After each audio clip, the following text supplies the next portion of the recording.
Bonsoir, bienvenue au rendez-vous de midi, votre émission dédiée au bien-être, à la culture et aux sujets de société qui nous touchent au quotidien. Aujourd'hui, nous démystifions un sujet essentiel pour notre santé, l'hydratation. Combien d'eau faut-il vraiment boire chaque jour?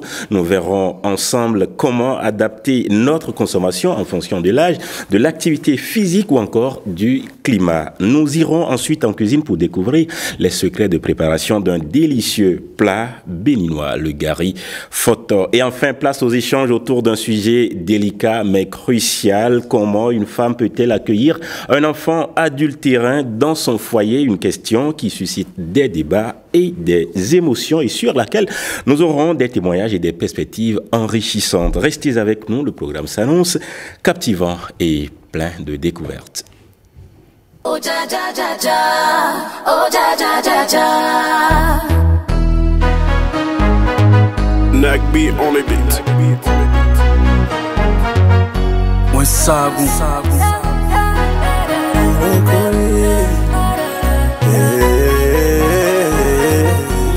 Undo koliji, bolo leoji, bero toni sede, aklu noni sede.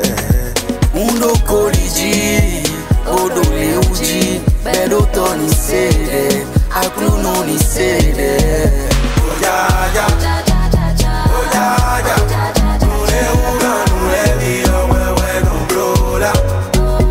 Oh ya ya, oh ya ya, asole uga sole dio wewe no brola.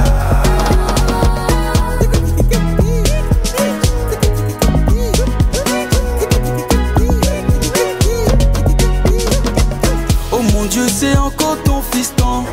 Un nouveau jour s'élève à la recherche de mon pain. Moi, mon Dieu n'est pas un mythe, non, non. Mes yeux vers le ciel, je lève. Rends mon assiette pleine. De jour en jour, je pousse mes limites dans la bonté. Je me faufile, je suis né béni, ma vie est sans filtre. Cœur rempli de cicatrices comme le dos de Sybaris. Vie comme si échoué était possible. Écoute, Sago, la M-O-R-T rentrice pour nous rappeler le cycle. Moi je danse sous la pluie, j'attends pas que l'orage passe. Fais pas mon monde avec des si.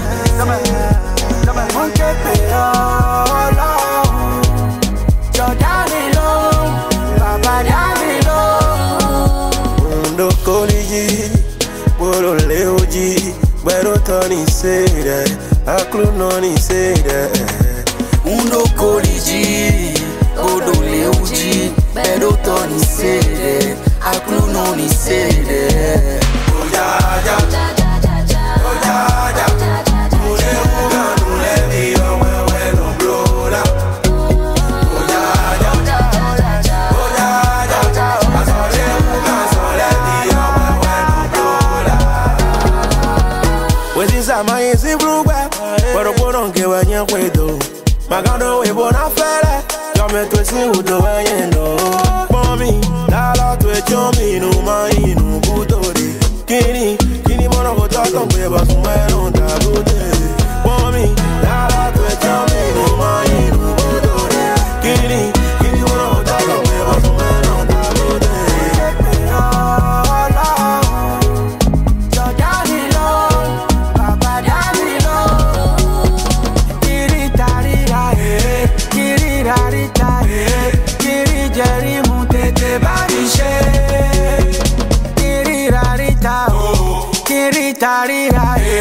Kiri jeri muti si ṣàṣeyọrí.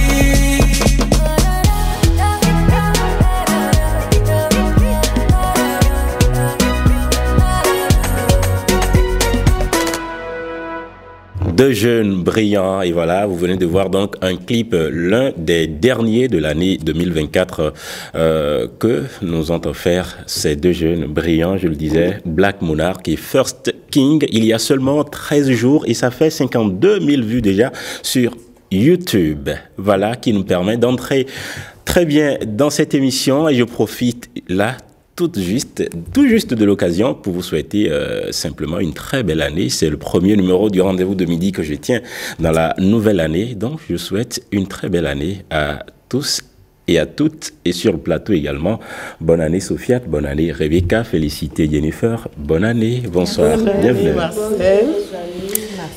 Vous allez bien? Très bien. Oui. Alors, entouré que de dames, premier plateau tout de suite parce que ça va être très enrichissant.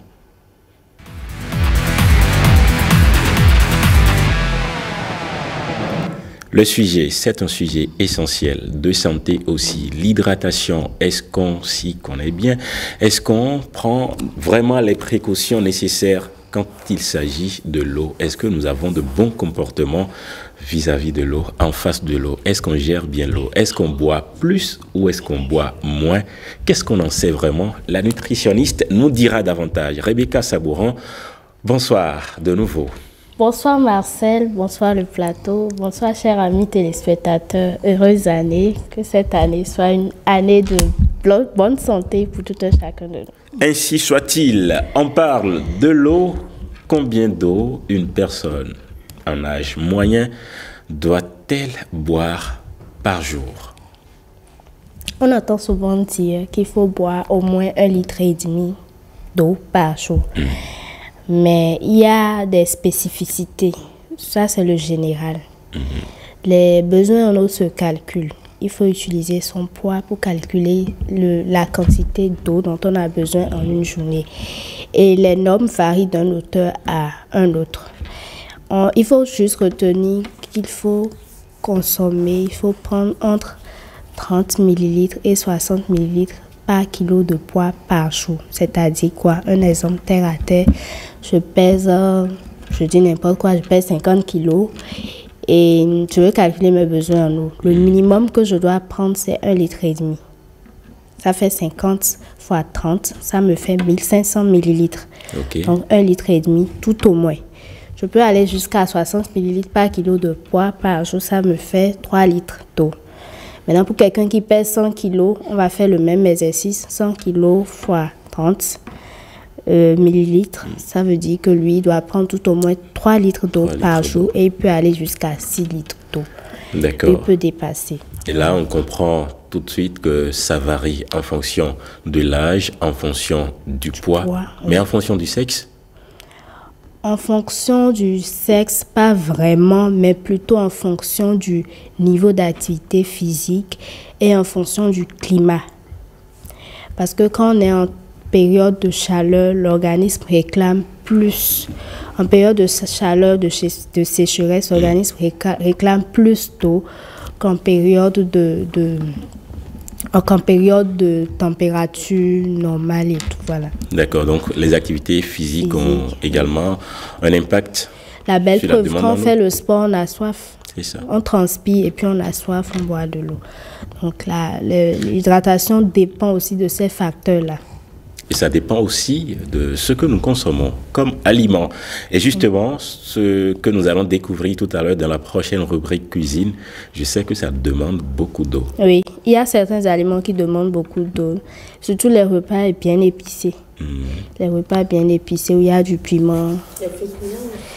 Les féculents, les légumineuses comme le haricot, le cassoulet, le vendu. Et pas le l'igname et tout ça. Oui, l'igname aussi réclame. Ça dépend du féculent. Oui, féculent. Mais est-ce qu'il faut toujours accompagner ce besoin, parfois après des mets que nous venons de consommer, et prendre suffisamment d'eau à chaque fois qu'on en a envie? Parce que parfois vous buvez et vous remarquez que c'est trop plein et vous avez du mal à vous coucher, vous avez du mal à faire d'autres mouvements. Est-ce qu'il faut toujours suivre le corps et lui donner autant d'eau qu'il demande? Oui, je pense que quand l'organisme réclame de l'eau, il faut lui donner. Et si vous faites bien attention... Mais pas jusqu'à s'éclater. Pas jusqu'à s'éclater, oui. Et quand on s'hydrate et on a l'impression d'être plein, on évacue aussi très rapidement. Ouais. Donc l'eau aussi favorise une bonne digestion. Donc c'est bien de s'hydrater, d'apporter de l'eau à l'organisme toutes les fois qu'il en réclame. C'est important. Mais y a-t-il d'autres signes, d'accord, d'hydratation auxquels il faut être vraiment attentif? Oui, il faut regarder ses lèvres. Parfois, nous avons les lèvres sèches. Nous avons la langue vraiment sèche. Il faut faire attention à ces signes-là. Parfois, on a les maux de tête même, les céphalées. Et puis, c'est juste dû à une déshydratation, pas à un palu ou à quoi que ce soit. Donc, au lieu de prendre le paracétamol, il faut boire de l'eau. Il faut boire de l'eau, tout simplement. Et parfois, on s'en va chercher du paracétamol pour s'intoxiquer encore, alors que c'était juste, ces maux de tête étaient juste dus à une déshydratation. C'est ça. Voilà. Donc, parfois, on passe des journées.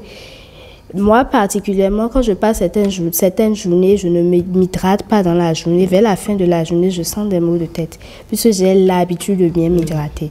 Et quand je réfléchis, je me rappelle que je ne m'étais pas bien hydratée. Dès que je m'hydrate, ça va. Les maux de tête. Quel risque à long terme peut créer une hydratation insuffisante?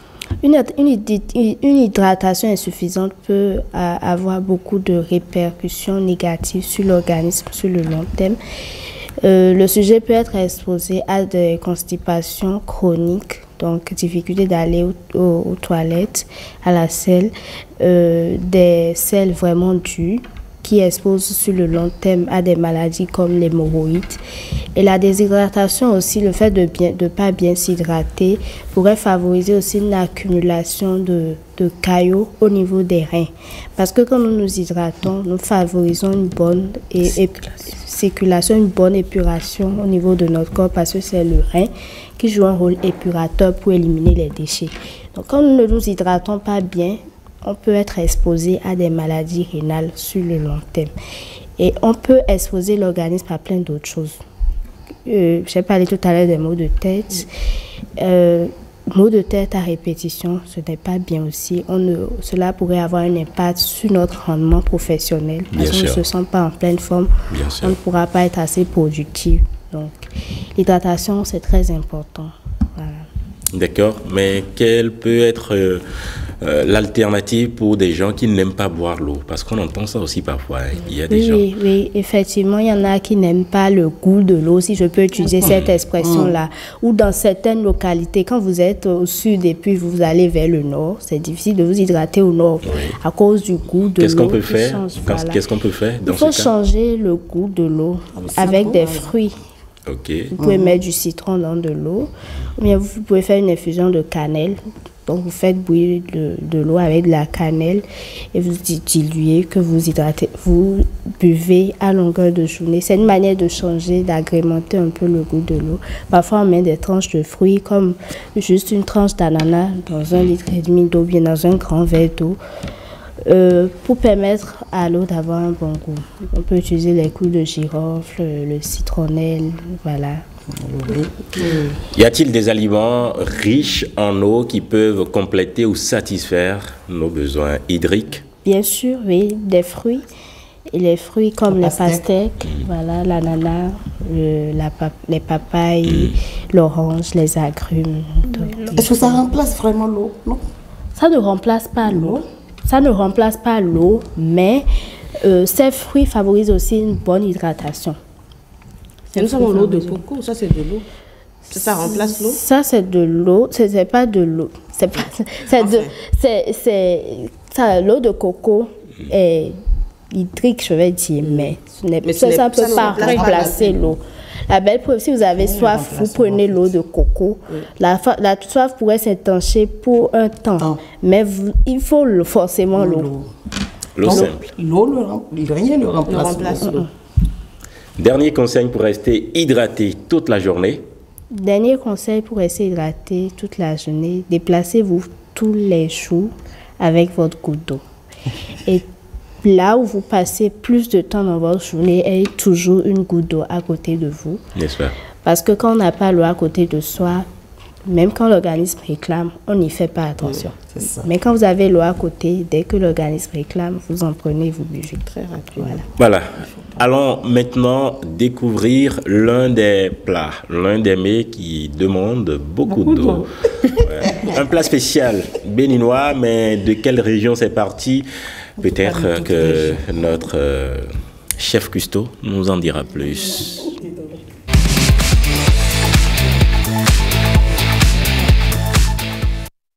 Eh bien voilà, on parle du gari photo.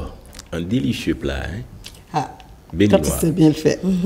N'est-ce pas? Ah oui. Mais comment réussir le gari photo? De toute façon, on parle du gari et après, pour tout le monde, c'est un mets facile normalement. Ouais. Mais est-ce qu'il y a d'autres manières pour réussir et bien réussir? Bien réussir.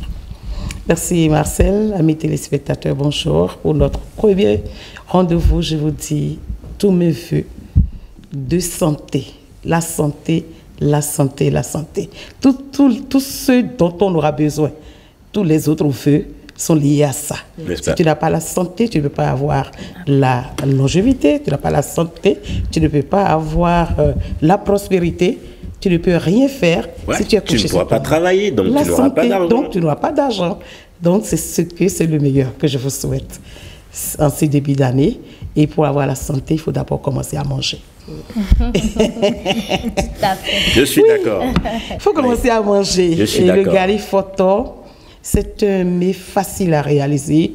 C'est le plus facile des mets qu'on peut réaliser rapidement en quittant le boulot et je veux manger quelque chose.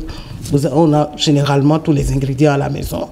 Du gari, on a souvent du gari. C'est la chose qui manque le moins chez nous. Vous avez le gari, vous avez l'oignon, vous avez le piment. Oui, ça on a toujours une bouteille qui contient du piment chez soi. Et quoi encore? Oignon. J'ai dit oignon, piment, l'huile, le sel. Et puis, ce sont des ingrédients de base. Et puis des épices. C'est ça, c'est des épices dans le gari photo? Oui, voilà. Ça, c'est une astuce que je vais donner. Ça, ce n'est pas lié vraiment. Vous pouvez ne pas y mettre. Mais essayez de mettre l'ail, les épices comme l'ail et le gingembre émincé. Sinon, je ne trahis aucun secret, mais vous savez que le gari photo, tel que nous on l'a découvert, généralement, c'est juste du gari, de l'huile et du sel parfois. Le piment, c'est même déjà trop poussé. Et du sel parfois, et puis c'est fini. C'est le gari photo qu'on fait de circonstances. Quand je me rappelle bien, le gari photo, je l'ai découvert toute petite quand on allait à l'école coranique. Nous avions une dame à côté de l'école qui faisait du hata. Et puis, tu arrives là, et puis tu prends ton gari, tu achètes ton gari pour 5 francs, et puis allez. Elle te donne l'huile, tu achètes la taille pour 1 franc, c'est déjà suffisant. Et puis, elle te donne l'huile, avec un peu de piment. Oui, et tu fais on veut bien voir en image. Dans nos maisons, quand on veut faire du gari photo, quand tu veux, on le mange à tout moment. Tu peux le manger le matin, sans acheter du pain. Tu fais ton gari photo et puis tu bois de l'eau chaude citronnée là-dessus. La nutritionniste va dire. Tu peux le manger à midi. À midi, tu reviens du boulot, tu n'as rien à faire là, tu dis qu'est-ce que je mange, tu le manges. Mais ce que je voudrais dire, ce qu'on ne fait pas souvent, et je remercie Rebecca d'avoir parlé d'eau. Si le réalisateur nous envoie les images, si, les images sont vous là. allez voir sur 1 kilo de gari, j'ai mis 2 bols. 2 bols. Okay, donc là, pour vraiment ramollir. Il faut ramollir le gari.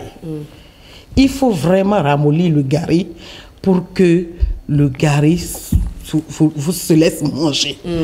Parfois, avec de l'eau, hein? Oui, voilà. Si tu ne ramollis pas le gari, ça t'étouffe. Et puis, le goût ne sort pas, quelle que soit la quantité de condiments que tu auras mis dedans.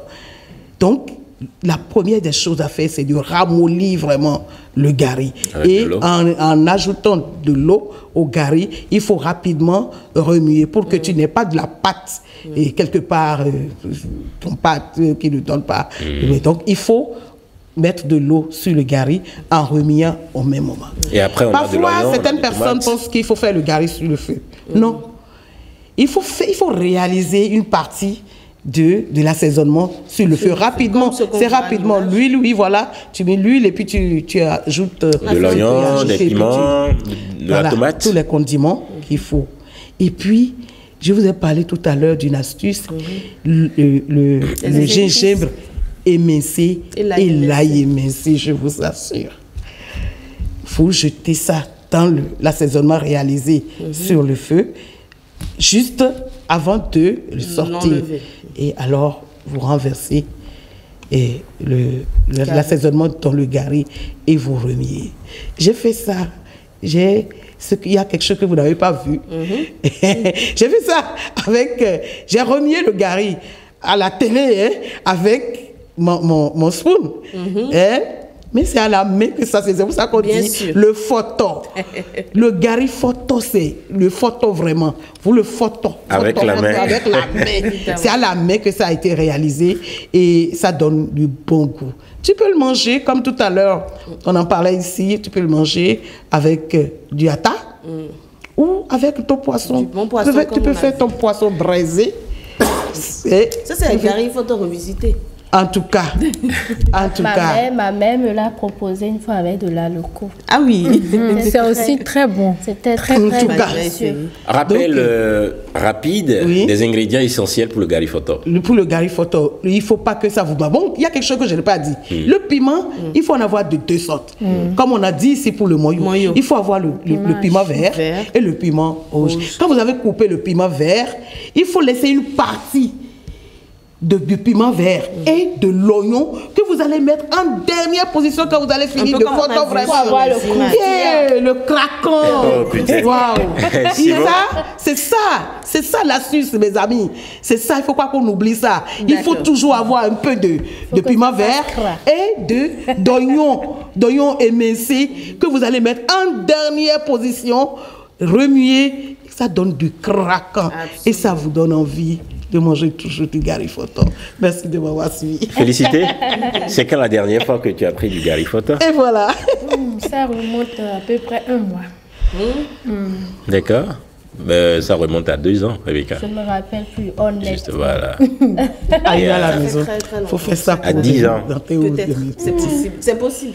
Mais par donc, contre, il y a un gari qui se fait là aussi. On prend la sauce. Non, ça c'est. Ça c'est. On met le. Bon, un peu comme ça, c'est comme le dac. Et le après avoir fait la viande, on prend l'eau là. L'eau de la viande. Ça aussi c'est un gari. Non, c'est pas bas. Non, c'est bas. On fait le gari. Quand on a vraiment fait la cuisine. Tu as fait le. Oui, tu fais du gari photo avec de l'eau chaude. Oui. Et bon, avec un peu de viande. Ce n'est rien que le eba, c'est du eba. Non, le gari photo avec le bouillon. Ah, le bouillon de. Oui, c'est ça, c'est de l'assaisonnement. C'est de l'assaisonnement. C'est de l'assaisonnement. Et là, tu as les épices rapidement dedans. En tout cas. C'est bon. Qu'est-ce qu'on mange après ce plateau? Qu'est-ce qu'on mange Et quand tu as fini de manger, qu'est-ce qu'on mange après ce plateau? Chef Custo, qu'est-ce qu'on mange après ce plateau? Si tu arrives dans mon bureau tout à l'heure, tu vas voir. Nous allons passer. Ah oui. D'accord. Alors, on peut passer à la prochaine. Ah oui. On parle d'un sujet essentiel aussi. Comment une femme peut-elle accueillir et bien accueillir un enfant adultérin dans son foyer? Question qui suscite débat, mais aussi des émotions vécues.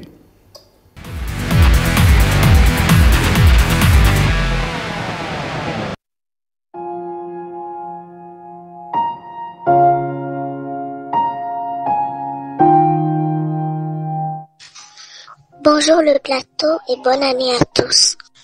J'aimerais me confier sur ma situation. Ça fait 5 ans aujourd'hui que je suis mariée et mon mari et moi on s'est connus assez jeunes. J'avais déjà 16 ans. C'était mon premier homme et mon premier amour. À l'âge de 23 ans, c'est-à-dire après 7 ans de relation, on était évidemment jeunes. Il a voyagé, nous nous sommes séparés. 3 ans après, il est revenu et on a repris la relation. Entre-temps, il a eu un enfant avec une femme qu'il a rencontrée à l'extérieur. Bon, ils se sont séparés, ils ont juste eu un enfant. Je savais avant qu'on ne reprenne la relation. Donc, j'avais 26 ans, on s'est mariés. Depuis ce temps, les choses se sont bien passées. Les parents sont impliqués, sauf que malheureusement, j'ai du mal à concevoir. On a pratiquement grandi ensemble. J'allais à la maison depuis un certain âge, donc tout le monde est correct, tout le monde est gentil avec moi. Et mon époux aussi me soutient. On a essayé plusieurs tentatives, donc on était en train de planifier et de cotiser pour essayer des inséminations et voir un peu ce que ça va donner. À côté aussi, on multiplie la prière et on se traite à l'indigénat comme on peut, en plus de tout ce qui se fait à l'hôpital. La fille de mon mari n'est pas au Bénin, mais elle vient parfois en vacances rester avec son père et je la traite très bien comme ma propre fille. Mais il y a quelque temps, disons à partir d'octobre, je voyais moins mon mari. C'est pas qu'il disparaissait ou qu'il découchait, mais je le sentais ailleurs et puis il était moins à la maison que d'habitude. J'avoue que je ne fouille pas son téléphone, je ne l'ai jamais fait et je me suis dit il finira par m'avouer ou me dire s'il y avait quelque chose parce que je pense qu'on est suffisamment complices. Donc il y a quelques semaines seulement, disons 2 semaines, à mi-décembre, que je vais dire ma belle-sœur préférée, celle avec qui je m'entends le plus, accompagnée d'autres membres de la famille, ma belle-mère, elles ont demandé à me rencontrer et elles m'ont fait comprendre que mon mari a enceinté non seulement, mais que la dame en question avait accouché. La dame en question a accouché et les parents de cette dernière exigent que mon mari la prenne en quelque sorte comme deuxième épouse, lui fasse la dot et tout ça. Ça a été un vrai choc pour moi. Mais ma belle-sœur m'a rassurée qu'elles sont sur le coup et qu'elles vont me défendre. Mais qu'elles vont simplement me demander d'accepter l'enfant et d'élever l'enfant. C'est-à-dire la laisser jusqu'à un certain âge auprès de sa mère et la récupérer après et la garder comme mon propre enfant. Ma belle-sœur m'a dit que c'est une façon aussi d'ouvrir les bénédictions et que par là, Dieu pouvait me bénir et me donner un enfant, ou que ce n'est pas forcément l'enfant qu'on accouche qui est notre enfant. Je n'ai pas nié, je n'ai pas refusé leur proposition, mais avec mon mari, on est en froid, je suis très fâchée, très en colère.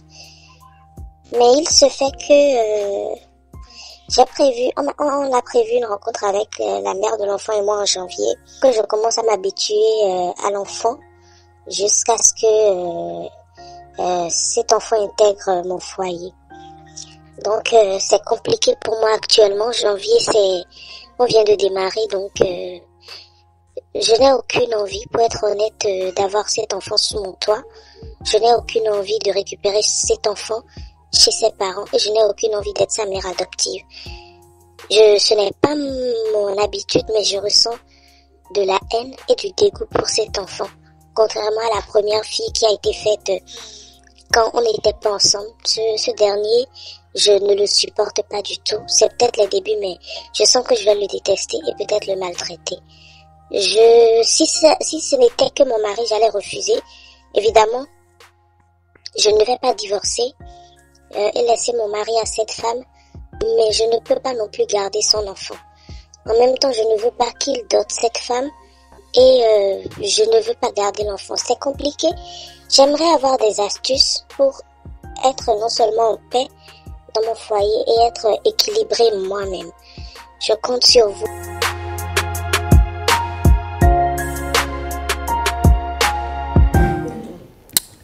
Elle compte sur vous.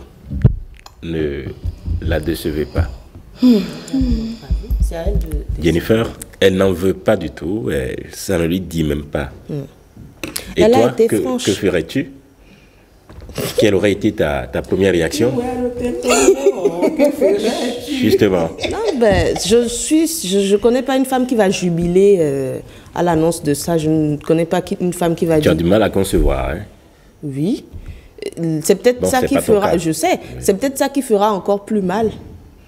Parce que... Mais ça te fait quand même un enfant à garder, un enfant dans ta vie. on peut adopter, il y a d'autres moyens. Bien sûr, Et voilà, tu peux adopter. adopter l'enfant adultérin de mon mari. D'accord.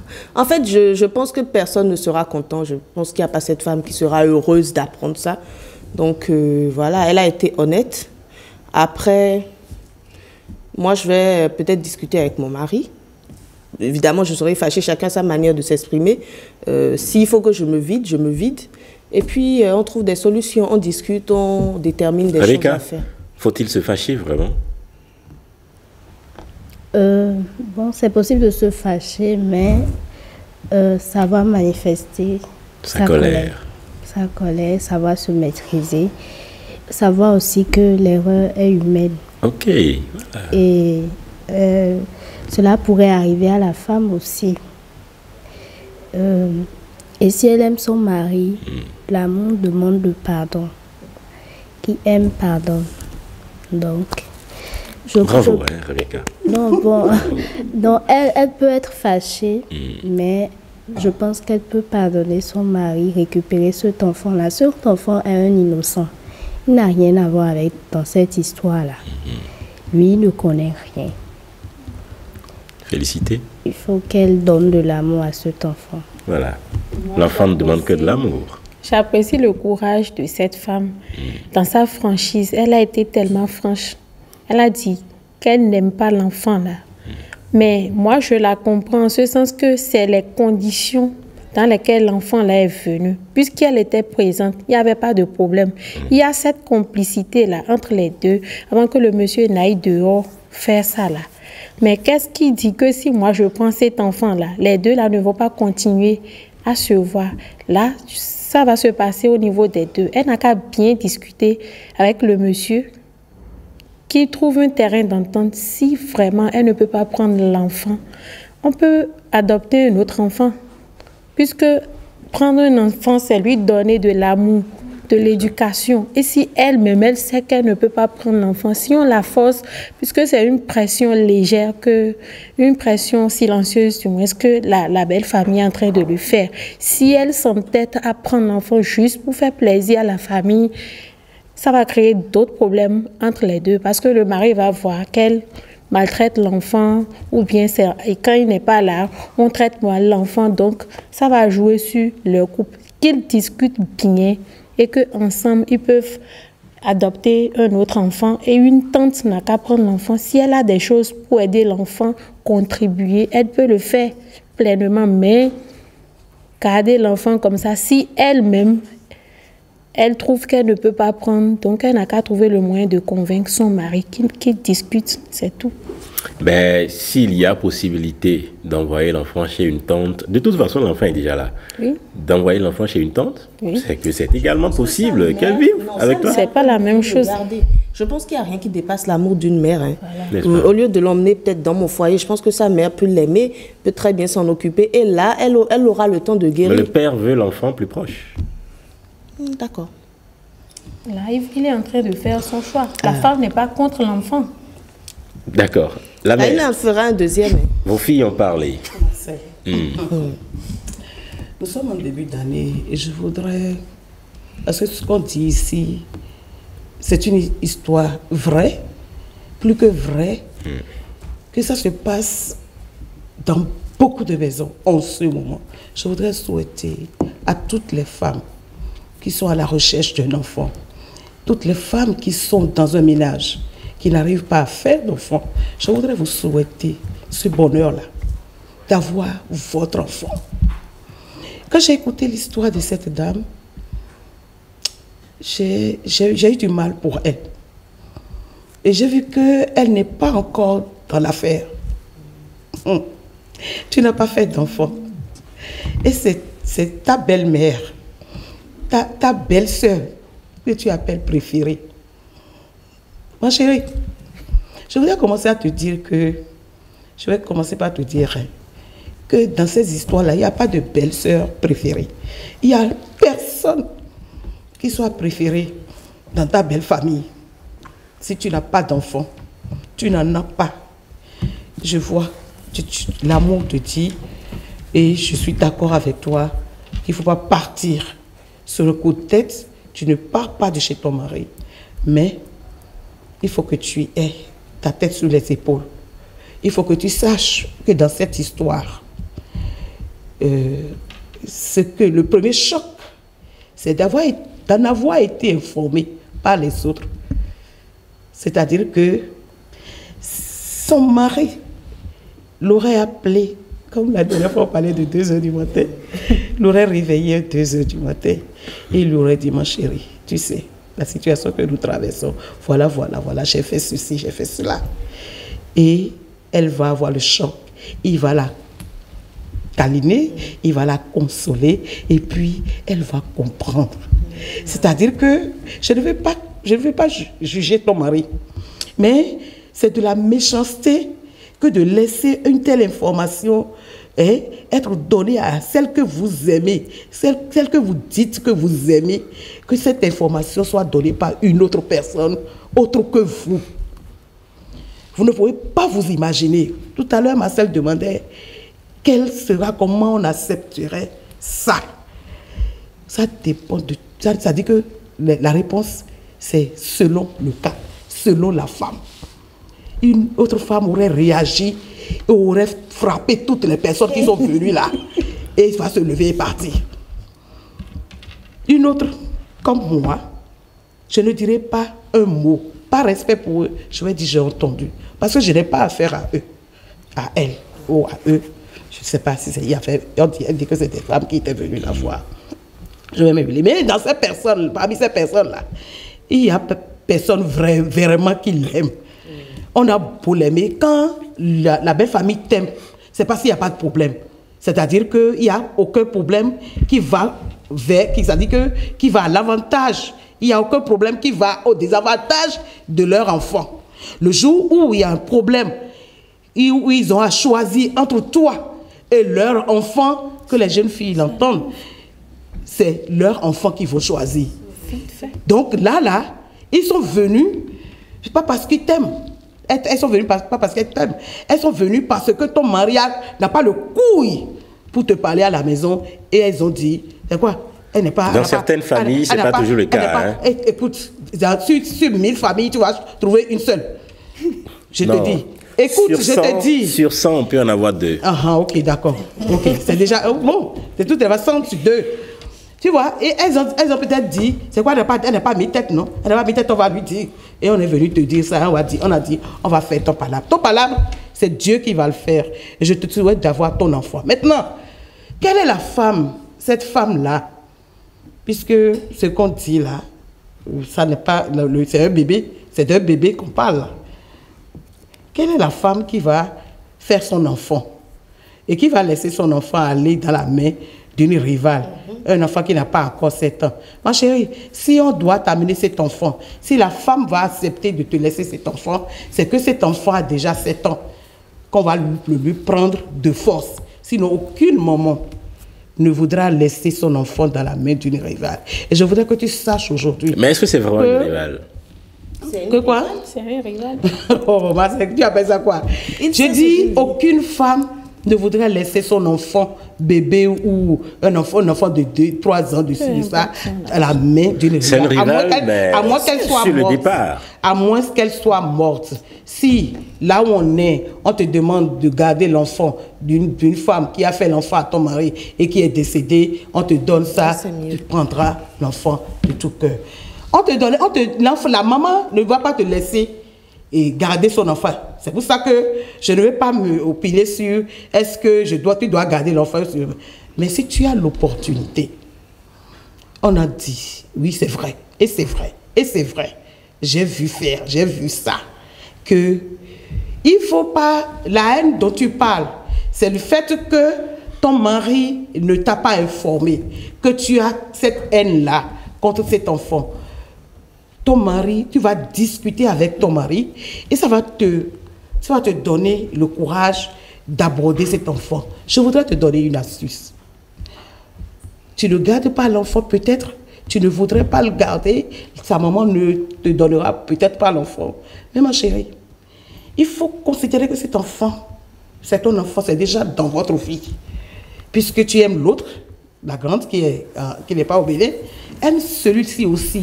Et la façon dont tu vas lui prouver ton amour, c'est de guetter son anniversaire, d'aller de temps en temps visiter l'enfant, de lui acheter quelques cadeaux, de guetter surtout son anniversaire et de ne jamais manquer au rendez-vous d'anniversaire de cet enfant. Tu vas lui apporter du cadeau. J'ai vu faire, j'ai vu et je salue cette dame. Et ça marche, n'est-ce pas? Ça a marché, je vais te dire ma soeur. D'accord, on n'a plus le temps. Cette dame-là, attends, et c'est son mari qui est allé faire ce qu'on fait là. Après 10 ans au moins de vie commune, il est allé faire ça. Quand il a fait, il a donné l'information. à la dame. Il n'a pas donné l'information à la dame. Oui, il a donné l'information à la dame. Et elle a accepté, comme on dit, et videz aussi, videz si tu as un autre vidéo, comme elle a dit. Oui, elle a commencé à donner à faire comme si l'enfant était. Elle n'a pas pris l'enfant, puisque la maman n'a pas laissé. Et finalement. Donc, elle était là. C'est pour ça que je disais à la dame, elle a déjà une rivale. Il n'y a pas de problème. C'est-à-dire que si elle met autre chose dans la tête, elle va se tuer pour rien. Donc, la dame a accepté l'enfant et l'enfant est chez la dame. L'autre, sa maman, elle faisait des Sophia, on n'a plus le temps. Et puis c'est arrivé, elle est tombée enceinte. Quand elle est tombée enceinte, elle a annoncé à son mari, je suis tombée enceinte. Le mari était... C'est-à-dire la joie qu'elle espérait chez son mari, elle ne l'a pas eue. Et elle s'est dit, mais qu'est-ce qui se passe? Qu'est-ce qui se passe? Alors qu'en ce moment, ce moment précis, la femme qu'on a dit qu'on ne fait pas marier, là, elle était déjà enceinte d'une seconde grossesse. Je vous assure. Donc, sa grossesse à elle n'était plus une joie dans la famille, parce que toute la famille, les gens dont je parle là, ont déjà ligué contre elle, parce que simplement, elle n'a pas fait d'enfant. Donc, c'est-à-dire la femme a fait il y a une seconde grossesse, son mari est retourné la voir, et puis quand elle a annoncé sa grossesse à elle, ce n'était plus... Finalement, tout le monde aura d'enfants dans ce foyer. Les astuces. Jennifer, quelles leçons les familles et les couples peuvent-ils tirer de cette situation pour renforcer leur foyer, leur relation? Moi, je ne sais pas s'il y a de leçons à tirer, mais forcément, il doit y avoir de leçons à tirer. À tout. Il faut déjà se dire que rien n'est acquis, tout peut arriver à tout moment et savoir raison garder, en fait. C'est pour ça que je dis que cette femme doit discuter avec son mari. Moi, je pense un peu comme Félicité, qu'il ne faut pas forcer l'amour. Il ne faut pas se dire, ah oui, comme je n'ai pas d'enfant, la nature me demande de l'aimer. Il faut qu'elle sache que vraiment ce qu'elle ressent. Elle a dit, je déteste cet enfant. C'est pas sain, mais il faut qu'elle mette un nom sur ce qu'elle ressent et qu'elle sache qu'elle va soigner ça, mais pas avec l'enfant à côté. Ça ne va rien régler. Elle prend son temps, comme je l'ai dit, elle se vide auprès de son mari. S'ils sont vraiment complices, comme elle dit, il doit la comprendre. Elle va lui dire exactement ce qu'elle ressent. S'il lui faut du temps pour guérir, elle prend le temps de guérir. Après, c'est sûr que naturellement, elle va accepter l'enfant. Mais le prendre là, ça ne va rien régler. Au contraire. Félicité, leçon à tirer.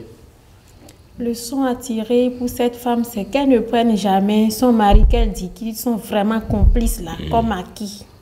Non.